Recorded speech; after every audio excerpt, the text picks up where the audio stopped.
O bolsonarismo representa, segundo muitos estudiosos, a emergência de uma corrente neofascista de massas. Pela primeira vez na história política brasileira desde os anos 30, quando o integralismo despontou e foi derrotado. Vocês acham que o bolsonarismo manterá essa vitalidade fora do governo a partir de janeiro? Ou sua capacidade de organização e mobilização depende essencialmente do recurso à máquina pública? Qual vocês imaginam que será a estratégia de Bolsonaro e seus seguidores na oposição, incluindo seu amplo bloco de parlamentares e governadores? Com a palavra, nossa estreante de hoje, Lígia Toneto. Breno, só começa as perguntas mais fáceis. Aqui se pratica, Lígia, jornalismo de emboscada. Convido as pessoas para colocá-las em dificuldades para eu poder me divertir nas noites de segunda, quartas e sextas. Maravilha.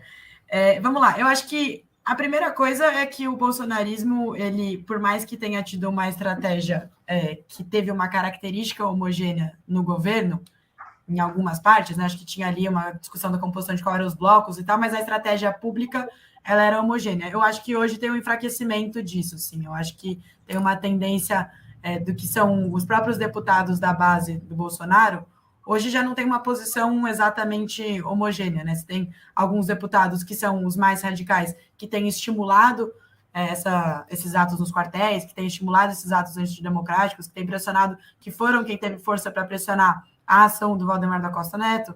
Então, acho que tem uma ala que ainda é mais aguerrida nisso, enquanto você tem outras alas que têm mudado de postura, né? Tem ficado mais neutros, tem outras alas que têm sinalizado até uma parte de conversar. Então, eu acho que tem uma perda da força porque tinha uma dependência muito grande da máquina pública, né? A máquina pública nunca foi tão usada quanto no governo Bolsonaro, e a gente tem visto cada vez mais as notícias que saem sobre as mobilizações do 7 de setembro, por exemplo, e eu acho que a gente tem que ter um processo, inclusive, de justiça de transição, sabe? Eu acho que a gente tem que agora ter alguns marcos que consigam encerrar esse capítulo do Bolsonaro. Assim. Então, por exemplo, é a gente conseguir chegar no final da CPI da Covid. Quem vai a gente conseguir punir, se vai prender o Bolsonaro ou não, eu não sei, mas acho que a gente tem que chegar no final do que foi esse processo. Acho que tem que chegar no final do que é a investigação do caso da Marielle, por exemplo. Acho que é fundamental que a gente consiga chegar ao final disso. E eu acho que a gente tem que conseguir ter alguns marcos que acabem fazendo mais a disputa cultural do que foi isso, enfraquecendo.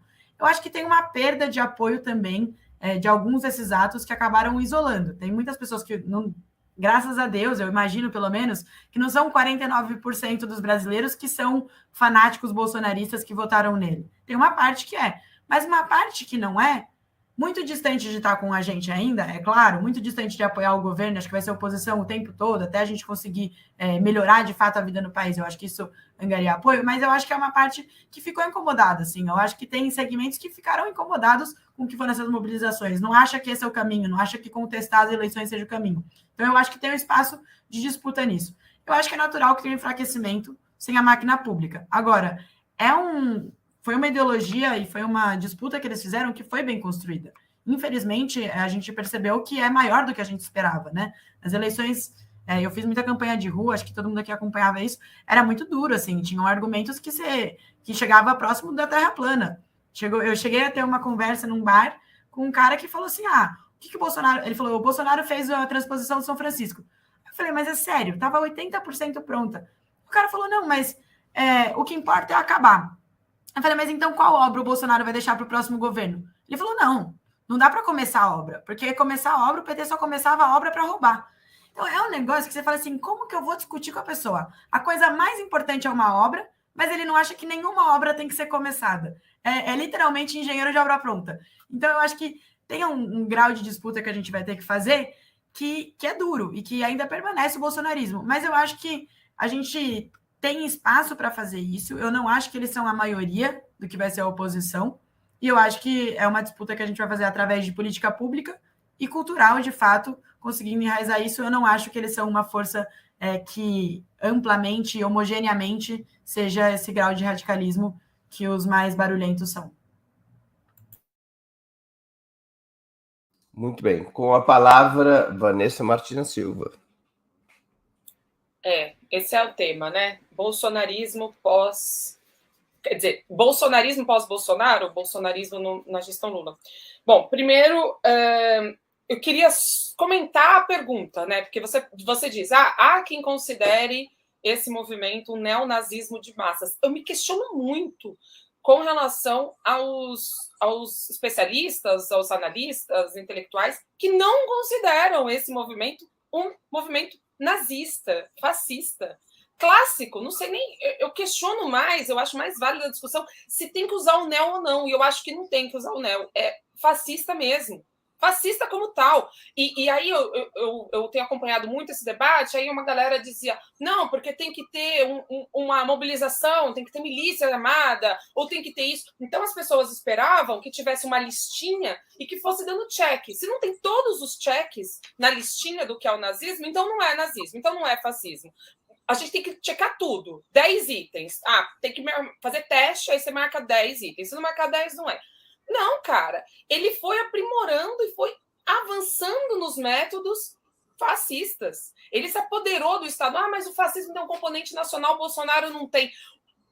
O Bolsonaro não tem um componente nacional, esses patriotas na frente do quartel, a gente não entende que eles estão fazendo uma defesa nacional e muito menos utilizando do nacionalismo, mas eles entendem e eles estão fazendo isso ao modo deles, que é um modo, enfim, totalmente pervertido. Então, eu acho que os termos precisam ser usados e usados corretamente. Tem que ser dito o que eles são para que a gente tenha condições, capacidade e ferramentas para combater. Ele depende da máquina pública? Em grande parte, sim. Eu acho que o que a gente está vendo hoje, quartel, etc., movimento, redes e tudo, isso é inflado pelo uso dos recursos públicos. Então, a gente tem, nesse momento, atuando o gabinete do ódio, que não foi desmantelado. A gente tem um universo de fake news que ainda está circulando e cuja máquina, cujo financiamento também não foi totalmente desmantelado. E nós temos estrutura física, dinheiro que está sendo colocado para suportar esses acampamentos, com banheiro, com comida, etc. Então, tudo isso, sem recurso público e sem essa estrutura do bolsonarismo, isso tende a desinflar. Considerar que vai haver uma limpeza, que eles vão deixar de ser o que eles são, fascistas, etc. Não, né? Isso não vai acontecer, obviamente. A gente sempre teve, como você mencionou, o Brasil de 30. A gente tinha aí como é que era? Os camisa verde, a gente teve os camisas verdes, depois a gente teve o Carlos Lacerda. A gente sempre vai ter uma parcela da sociedade que vai flertar com isso. Mas eu acho que está inflado. Tem setores populares que estão sendo totalmente sequestrados pelo bolsonarismo. E esse setor popular, eu acho que não é que a gente precisa, urge que nós resgatemos esses setores que estão aí de contrabando, né, que estão sequestrados totalmente. Agora, um grupo, de fato, fecha com esse tipo de mentalidade e vai continuar fechando, estando Bolsonaro ou qualquer outro líder dessa corrente fascista. Agora, mas, enfim, resumindo e fechando, isso vai diminuir sem o recurso público? Vai diminuir, mas vai continuar incomodando. Vai ser a pior oposição que a gente já teve na história brasileira. Pior que qualquer coisa que a gente já viu. Muito bem. Com a palavra, Milton Temer. Microfone, Milton. Eu partiria de uma premissa. Eu não falo do pós-bolsonarismo. Eu acho que existe um pré-bolsonarismo, que a Vanessa começou a desenhar agora no final. A maioria silenciosa, que eu me referi antes, ela sempre foi majoritária. A sociedade, classe média e grandes setores das bases populares são essencialmente conservadoras, porque a ideia de transformação da sociedade, de avanço, produz medo na cabeça de quem não tem informação, nem tem educação política. É normal.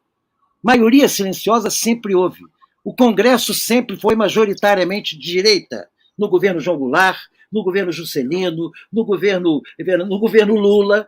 Aliás, eu me lembro de um debate que fiz com Luiz Werneck Viana, Lula presente no antigo IPERJ, aqui no Rio de Janeiro, Chico de Oliveira mediando. Eu era deputado na época e eu dizia naquela ocasião, Lula, não tenha dúvida que, em função do que é a relação da sociedade com o legislativo e com o executivo, o modelo de sociedade está no executivo. No legislativo, é algo distante com o qual ele se relaciona em cima do imediatismo. Vai ter um Congresso de direita. Agora, qual é a forma de neutralizar um Congresso de direita? É fazer negociação com a bandidagem? Que tipo de negociação se faz politicamente com a bandidagem que não seja outra bandidagem? Só com bandido. Eu vivi no Congresso para saber o que é o Centrão. Eles vendem voto. Quando houve a votação da emenda da reeleição de Fernando Henrique Cardoso, houve deputado que tomou R$200 mil do Serjão, que era o porta-voz da proposta do Fernando Henrique, e 200 mil do Maluf, que queria que era contrário à reeleição, porque ele queria concorrer à presidência. Tomou 200 mil dos dois lados. É assim que opera o Centrão. Você neutraliza uma minoria no Congresso através de outra coisa, através da mobilização social, da pressão de fora para dentro. E isto, lamentavelmente, deixou de constar da nossa agenda e passou a ser a agenda da direita. A direita que fala em esse sistema não serve para nada e cria e gera a ideologia da despolitização, que os partidos são sempre instrumentos de bandalheira, que a política é sempre um instrumento de desqualificação da civilização. A despolitização da sociedade é uma tarefa política que a direita soube fazer com extrema competência.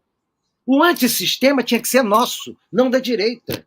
Nós é que tínhamos que fazer uma campanha permanente, junto com emendas concretas, com propostas concretas, de educação do povo, mostrando claramente que a defesa do Estado... Como é que se melhora a situação do povo brasileiro para ele resolver dar um salto para frente, enquanto se não se fizer a revisão da contra-reforma do trabalhismo? E essa contra-reforma trabalhista absurda, que transformou, junto com a uberização, junto com a informatização, junto com essas plataformas controladas por computadores localizados nos Estados Unidos, transforma a classe trabalhadora numa fragmentação absoluta, sem nenhuma capacidade. Como é que a gente compensa isso? É a ação do Estado, com aparelhos do Estado, mobilizando e criando condições para a mobilização da sociedade na defesa de avanços que precisa ter.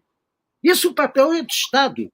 Quando o Estado se acumplicia com setores que querem a manutenção disso, porque o Lula, para fazer acordo com essa gente, ele vai ter que fazer acordo na concessão do teto de gastos, ele vai ter que fazer acordo não mexendo na contra-reforma trabalhista, porque é preciso lembrar, nós temos aqui recuperado, durante o governo Lula, algo que tinha sido interrompido pelo governo Geisel, que é o acordo militar com os Estados Unidos.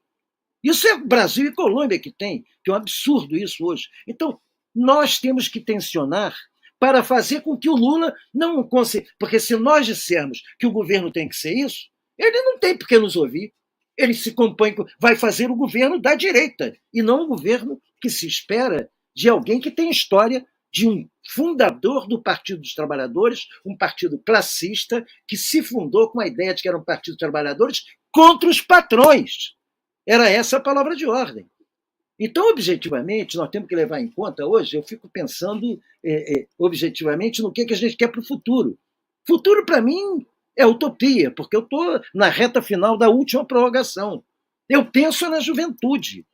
Não há saída se nós mantivermos essa acomodação. Nós aqui nos arrumamos, mas a barbárie vem e acaba com a nossa comodidade.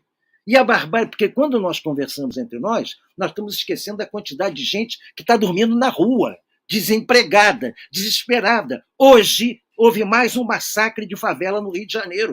Morreram mais 7 pessoas. 7 pessoas foram assassinadas. 5 estavam feridas e morreram a caminho do hospital. Mentira! É uma manobra que a polícia faz para dizer que não houve morte. Eles já levam o morto para o hospital. E se o diretor do hospital não tiver coragem, dizer não vai entrar por aqui, vai entrar pela sala do necrotério, eles entram e fica por conta de terem morrido no hospital, quando, na verdade, morreram mais 5 além dos 7. Então, nós estamos vivendo um clima de pré-barbárie. O pré-barbárie não se resolve com acomodação. A pré-barbárie se resolve com enfrentamento mobilizatório social, não é insurreição. Eu não acredito em insurreição, eu acredito em luta institucional. Mas a luta institucional não é como é que se diz? A negociata parlamentar. No parlamento, esse parlamento não é com conversa que se aceita as coisas. Não é com conversa. É com pressão de fora para dentro. Então, eu continuo a dizer, não tenho ilusões, mas eu acho que é uma tarefa importante fazer com que haja instrumentos de pressão, através dos quais até o Lula possa sentar diante dessa direita e dizer, olha, tem uma pressão por esse lado, tem gente na rua por esse... Não pode ter gente na rua só da direita. A tradição da rua é da esquerda. E nós vivemos um Brasil que quem está na rua é a direita. E nós estamos discutindo a PEC, fazendo negócio, temos que conversar. Não! Que isso? As passeatas, nós fizemos passeata até 2 anos atrás, estávamos na rua. E saímos da rua por quê? Então, objetivamente, eu acho que uma das tarefas fundamentais da liderança, não precisa ser socialista e revolucionária, não, da liderança progressista e democrática, é se armar com a mobilização social para fazer a negociação política na luta institucional em condição de vantagem. Porque, senão, vai rendido. Vai fazer o governo deles. Como eles querem, apenas com outro nome e uma pessoa que tenha o aval das bases populares. Então, objetivamente, é fundamental que nós tenhamos pressão para que não nos acomodemos com o que seja possível. Entendeu? Eu não quero virar Danton quando a França estava praticamente ocupada, e o moderado Danton da Revolução Francesa dizia é preciso ousadia, ainda mais ousadia, sempre ousadia, para poder rebater o inimigo no pior momento. Eu não estou propondo isso, nós estamos longe da consciência de Robespierre, dos jacobinos, enfim, do Sans-Culotte, nós estamos longe disso, mas nós já estivemos perto disso com o PT, conduzindo bases sociais, ocupando Brasília no governo Fernando Henrique Cardoso. Nós temos que recuperar um pouco disso. Muito bem.